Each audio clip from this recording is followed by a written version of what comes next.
Você já se inscreveu no canal Espiritismo Cast? Não esqueça de ativar o sininho e todas as notificações. Assim te informaremos quando houver novos vídeos. E ajude a manter este trabalho voluntário, clicando em Seja Membro. Com isso você nos ajuda a produzir mais conteúdo sobre nossa rica doutrina, com a melhor qualidade técnica possível. E não se esqueça de clicar no like e compartilhar com seus amigos. Gratidão pela sua presença.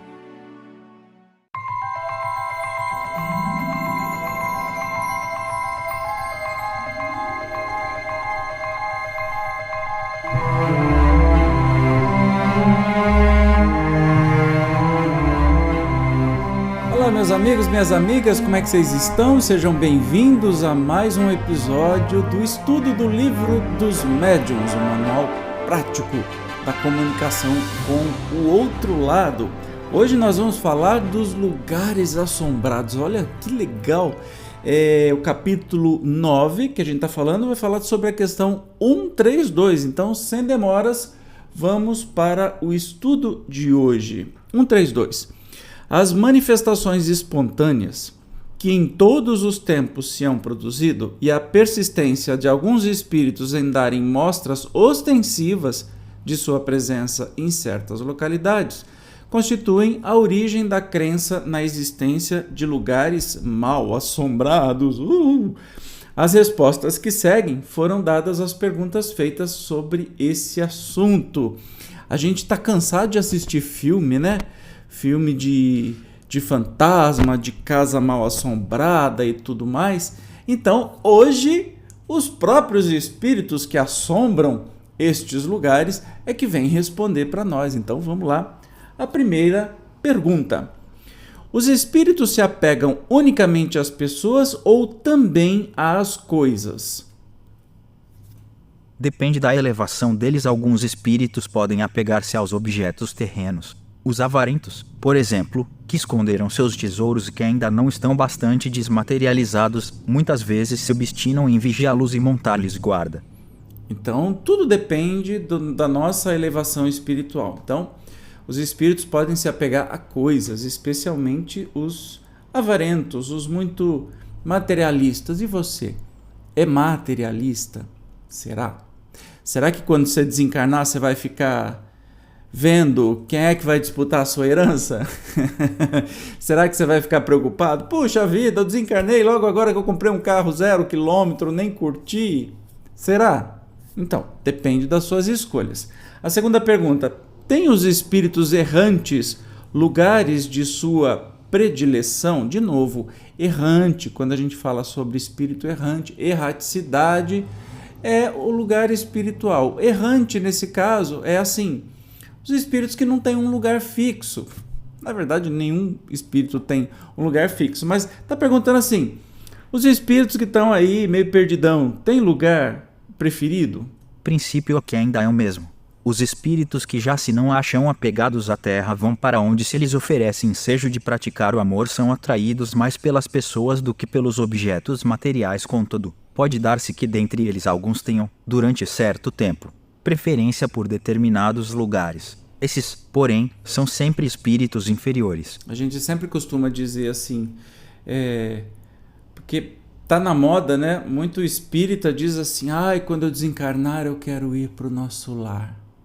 Ah, que bonitinho. Eu não quero não. Nosso lar é no umbral. Para com isso. Quero voar. Quero ir para outros planetas. Eu quero conhecer outras coisas. Eu quero estar onde eu for útil. Eu quero estar onde eu possa estudar, aprender. Não quero ficar numa cidade cheia de regras. Tá doido? Imagina. Não é isso não. Então, os espíritos não têm um lugar específico. Muito lindo. Vão para onde a terra, né? Apegados à terra, vão para onde se oferece o ensejo, a oportunidade de praticar o amor. Então, qualquer lugar. Quem é apegado é inferior. Terceiro, o apego dos espíritos a uma localidade, sendo sinal de inferioridade, constituirá igualmente prova de eles serem maus? Certamente que não pode um espírito ser pouco adiantado, sem que por isso seja mal. Não se observa mesmo entre os homens. Nós estamos falando aqui não é de maldade, mas sim de ignorância. pouco adiantado não quer dizer que aquele espírito seja mau. Então, não é porque existe um espírito naquela casa mal assombrada, não é mal assombrada, significa que esse espírito seja mau, entendeu? Então, é assim. Quarto, tem qualquer fundamento a crença de que os espíritos frequentam de preferência as ruínas? E a resposta: nenhum. Os espíritos vão a tais lugares como a todos os outros. A imaginação dos homens é que, despertada pelo aspecto lúgubre de certos sítios, atribui à presença dos espíritos o que não passa quase sempre de efeito muito natural. Quantas vezes o medo não tem feito que se tome por fantasma a sombra de uma árvore ou por espectros o grito de um animal ou o sopro do vento? Os espíritos gostam da presença dos homens, daí o preferirem os lugares habitados aos lugares desertos. O que é que eles vão ficar fazendo, gente? Num lugar feio? Tipo, cemitério é o lugar que o espírito não quer ficar, não gosta de ficar. Só se for muito inferior, ele está preso ao corpo, mas... Pô, você vai morrer, você vai querer ficar lá no cemitério? Para, gente, é só usar coisa de filme de terror mesmo, não muda nisso. Aí tem a pergunta dentro da pergunta, né? Contudo, pelo que sabemos da diversidade dos caracteres ou das características entre os espíritos, podemos inferir a existência de espíritos misantropos que prefiram a solidão. Por isso mesmo, não responde de modo absoluto a questão de que eles podem vir aos lugares desertos, como a toda parte. É evidente que, se alguns se conservam insulados, é porque assim lhes apraz isso. Porém, não constitui motivo para que forçosamente tenham predileção pelas ruínas, em muito maior número nas cidades e nos palácios do que no interior dos bosques. Pode ter espírito ermitão? Claro que pode. Ué, a gente tem ou não tem o livre-arbítrio? Né? Então a gente vai para onde quiser. Se você quer dar um tempo depois desencarnou, não quer ver ninguém, não quer falar com ninguém, vai ficar no seu sítio ou num lugar que você passava a infância, passa lá até uma centena, um século, não tem importância nenhuma, você é livre, você pode ficar. Então o espírito pode ficar onde bem entende, mas geralmente a maioria não quer ficar sozinho no meio do nada, né? Quinta, em geral, as crenças populares guardam um fundo de verdade. Qual terá sido a origem da crença em lugares mal assombrados? O fundo de verdade está na manifestação dos espíritos, na qual o homem instintivamente acreditou desde todos os tempos. Mas, conforme disse acima, o aspecto lúgubre de certos lugares lhe fere a imaginação e esta o leva naturalmente a colocar nesses lugares os seres que ele considera sobrenaturais demais, a entreter essa crença supersticiosa. Aí estão as narrativas poéticas e os contos fantásticos com que o acalentam na infância. Claro que tem muito de poesia no meio, né? Então, os espíritos estão nos lugares mal assombrados, né? Podem estar, mas talvez estão lá só porque tem alguém xeretando. Eles não vão ficar assombrando ninguém. Não vai ter manifestação física, por exemplo, porque precisa de um médium de efeito físico. Se tiver o caça-fantasma lá, e aí ele for um médium de efeito físico, o espírito vai se manifestar. Caso contrário, neca. E para que ele vai ficar batendo em porta, parede, derrubando coisas de uma casa que ninguém está vendo? Se ele quiser assustar alguém, qual a serventia disso? Entende? Então isso é muito de romance, de mito, de poesia, de contos, né? Para deixar a gente assustado. Quem de nós, né, não foi jogar bola à noite, bola queimada, futebol, qualquer coisa, fazer pique-esconde com os colegas de rua e depois, hoje não se faz mais isso, mas depois fica sentado lá contando histórias horripilantes e que depois você não consegue nem dormir de noite, né? É para isso que serve. Afinal de contas, o espírito se manifestar num lugar não quer dizer que a casa seja mal assombrada. Lembrando que o espírito familiar de Kardec, o seu mentor espiritual, por exemplo, um dos, né, se manifestou na casa do Kardec, com pancadas. Não significava que a casa era mal assombrada, ele tinha uma intenção e Kardec descobriu isso depois. Sexto, há para os espíritos que costumam reunir-se dias e horas em que prefiram fazê-los? Nossa Senhora, até eu sei a resposta. Não, os dias e as horas são medidas de tempo para o uso dos homens e para a vida corpórea, das quais os espíritos nenhuma necessidade sentem e em nenhum caso fazem. Daí eu estendo até uma consideração, né? Dia e hora, realmente o tempo na outra dimensão, na dimensão espiritual ou no universo paralelo, você chame do jeito que você quiser, não é igual aqui, tá? Então você acha realmente, especialmente você que frequenta a casa espírita, ou que é dirigente espírita, você acha, claro que a gente tem que ter pontualidade, etc e tal, mas assim, uma rigidez absoluta. Eu já fui muitas vezes dar palestra em casa espírita e que o dirigente ou o encarregado daquela, olha, mas você tem 40 minutos, não pode passar disso, porque os espíritos têm compromissos, então eles não podem dar passe, eles não podem trabalhar no passe se não for de tal hora a tal hora. Ô, gente, vocês não acham que o espírito mais evoluído que a gente vai ser escravo do relógio, né? Você está querendo dizer que eles são estressados que nem a gente, que nem os workaholic?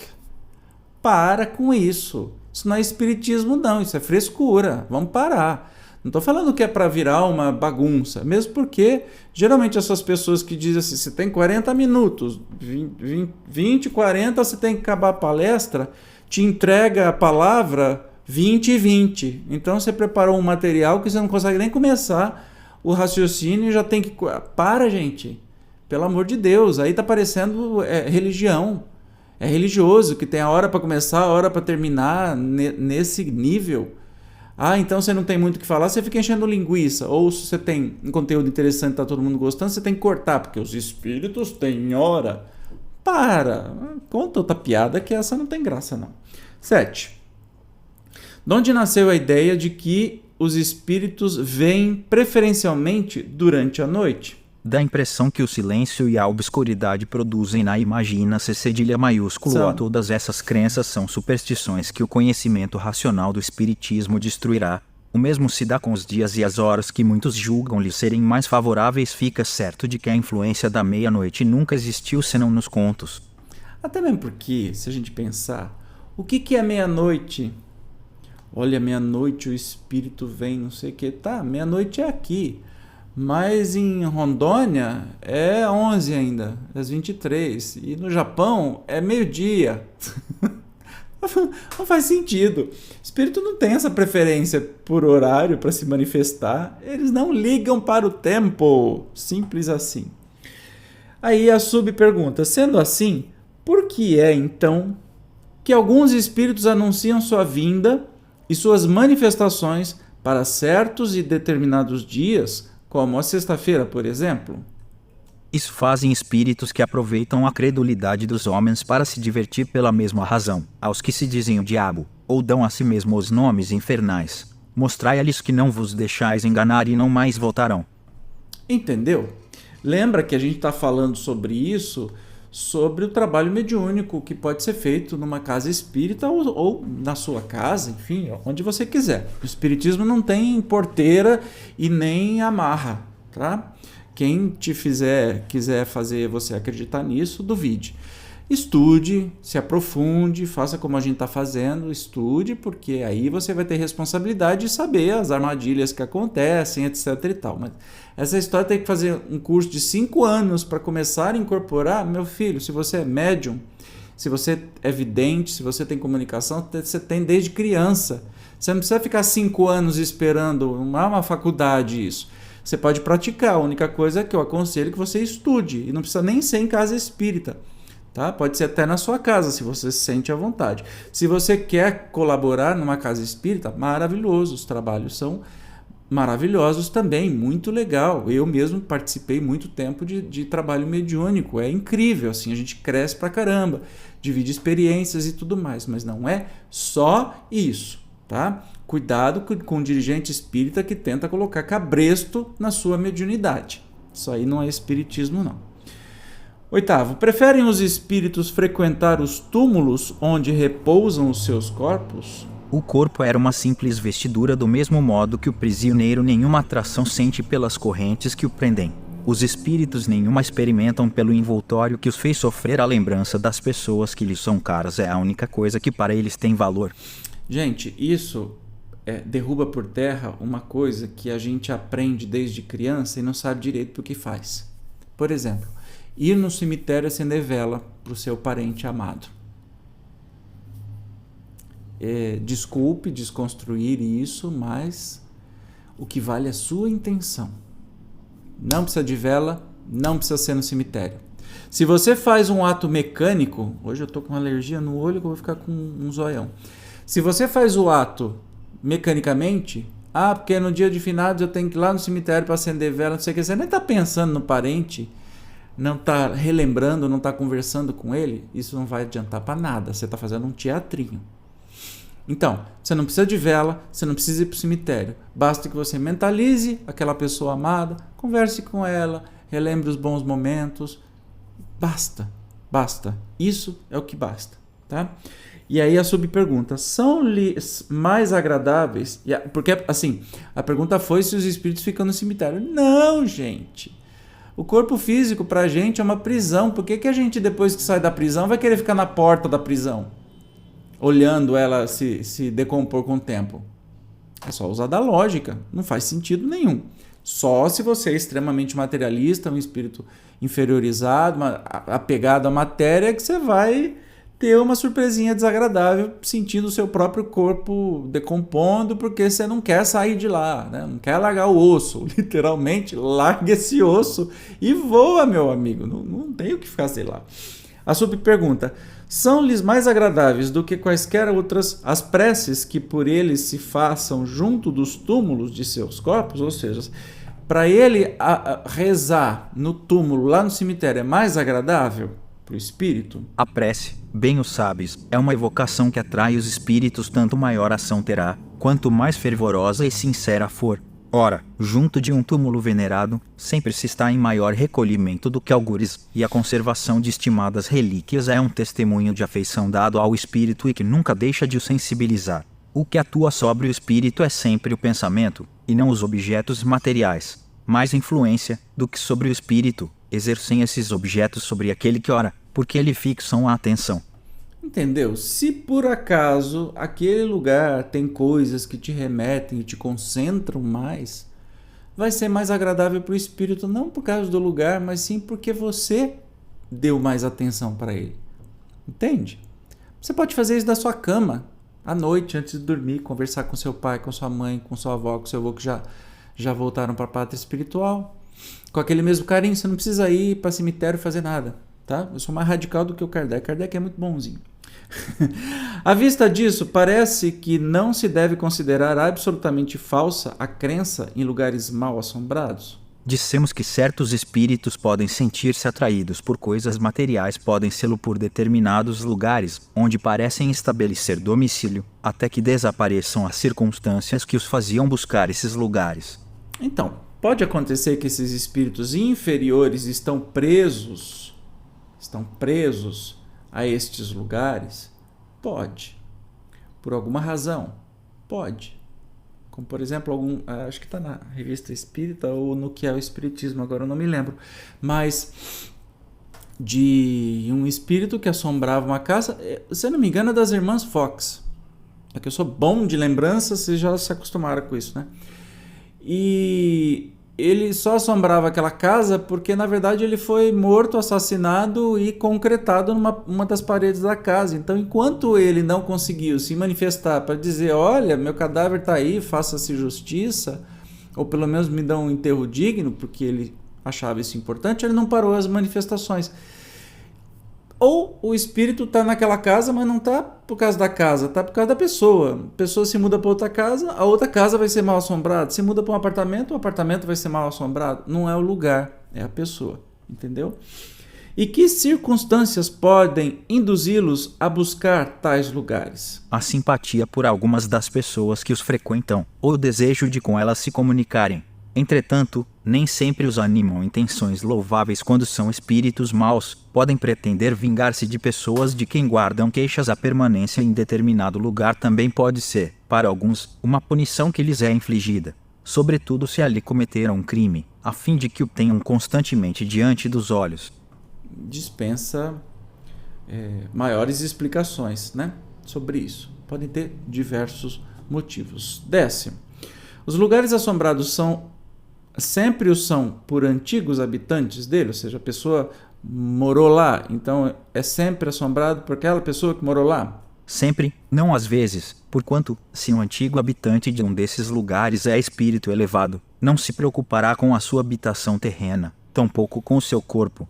Os espíritos que assombram certos lugares muitas vezes não têm, para assim procederem, outro motivo que não simples capricho, a menos que para lá sejam atraídos pela simpatia que lhes inspirem determinadas pessoas.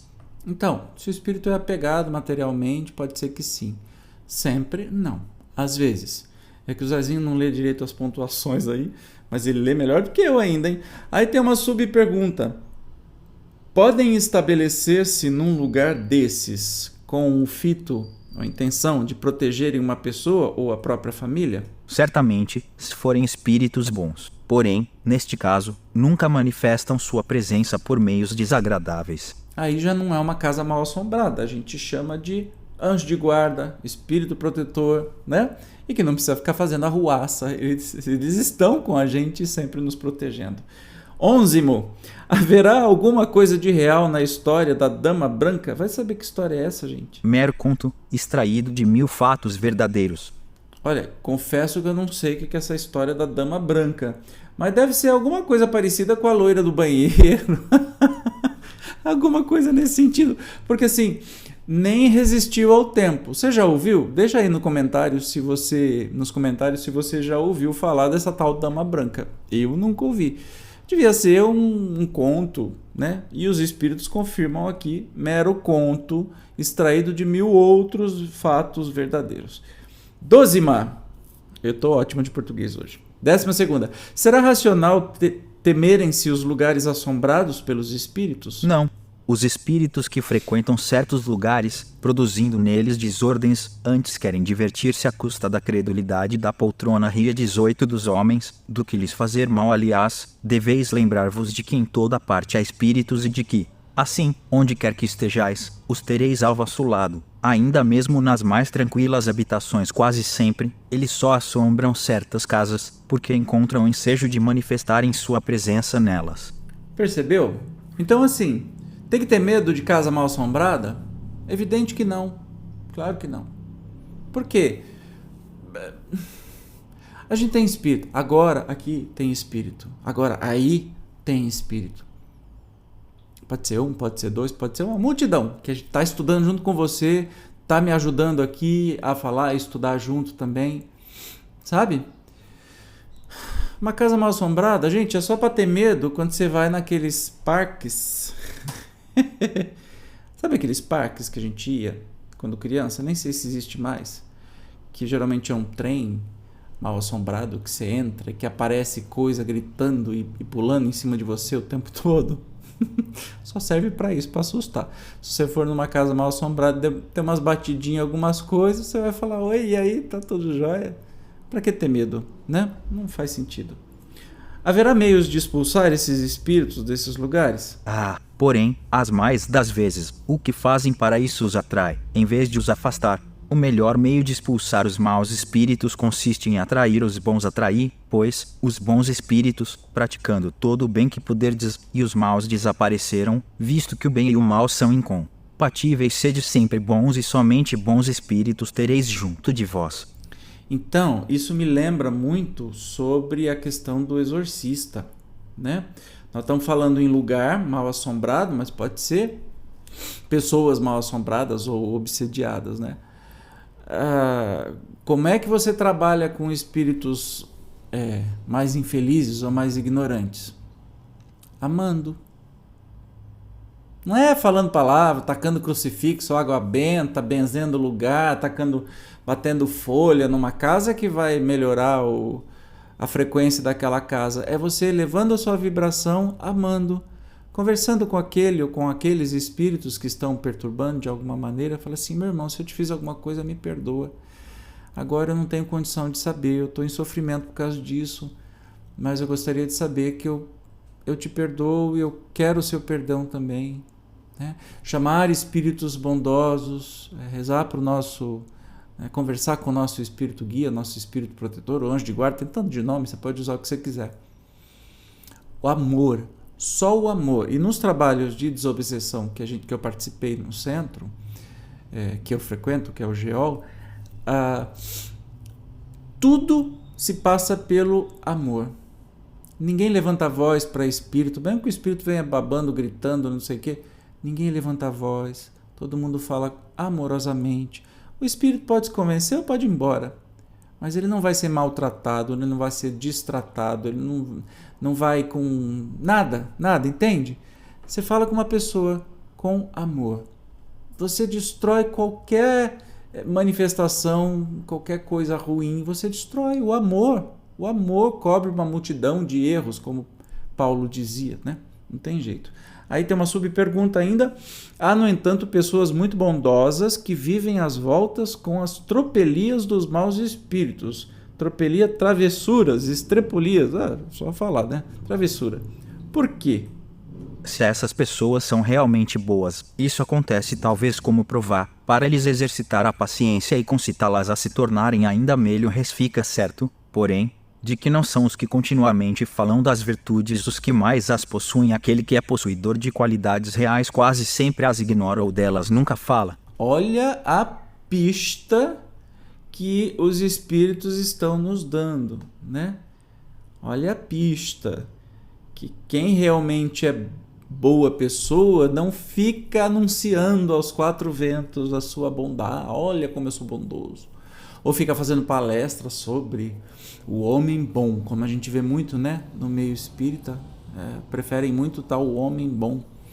E se colocam num pedestal de que porque nós, os espíritos, já começa tudo errado, né? Nós, os espíritos, o que são os espíritos? É uma raça diferente? É algo mais privilegiado? A gente sabe que tem gente com caráter, sem caráter, tem bondade, tem maldade, tudo no meio espírita, assim como tem no resto do mundo inteiro. Então nós, os espíritas, né? Na verdade a gente tem mais conhecimento de coisa e devia se comportar melhor, mas não é bem assim que acontece. Então já fica uma pista aí dos espíritos, que se um espírito brincalhão atormenta a pessoa, é para até melhorar a pessoa vai testar a sua paciência. 14ª. Que se deve pensar com relação à eficácia dos exorcismos? Gente, eu não li isso. Para expelir dos lugares mal assombrados os maus espíritos? Já tiveste ocasião de verificar a eficácia desse processo? Não tens visto? Ao contrário, as tropelias redobrarem de intensidade depois das cerimônias do exorcismo é que os espíritos que as causam se divertem com serem tomados pelo diabo. Também, os que se não apresentam com intenções malévolas podem manifestar sua presença por meio de arruídos e até tornando-se visíveis, mas nunca praticam desordens nem incomodação. Frequentemente, espíritos sofredores, cujos sofrimentos podeis aliviar orando por eles. Outras vezes, são mesmo espíritos benfazejos, que vos querem provar estarem junto de vós, ou, então, espíritos levianos que brincam, como quase sempre os que perturbam o repouso são espíritos que se divertem, o que de melhor têm a fazer. Os que se veem perseguidos, é rir do que lhes sucede. Os perturbadores se cansam, verificando que não conseguem me ter medo, nem impacientar. Entendeu o segredo? Gente, sério, eu já disse para vocês, né? Eu estudo junto com você. Então eu não leio antes, eu não preparo nada antes. Eu estou estudando, eu comento alguma coisa que eu entendo, né? E, falou do exorcismo. Eles se divertem. Os exorcistas divertem os espíritos porque eles estão se achando, né? Porque os exorcistas, geralmente padre exorcista, estão expulsando o demônio. Aí os espíritos que estão já se divertindo falam: nossa, agora ele está achando que eu sou o capeta, agora é que eu vou aprontar com ele mesmo. Agora, se você dá risada ou não dá bola, ignora e deseja o bem, eles cansam, vaza. É exatamente igual a pessoas encarnadas.